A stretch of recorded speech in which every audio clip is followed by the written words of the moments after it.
Және мынандай чайниктерді білесіздер, базарда бағасы қанша екен. Бізде бұның екеуінің бағасы 2-і бірге жүреді.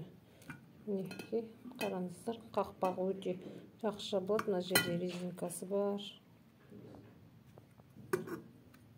Тығыздалып жабылатын.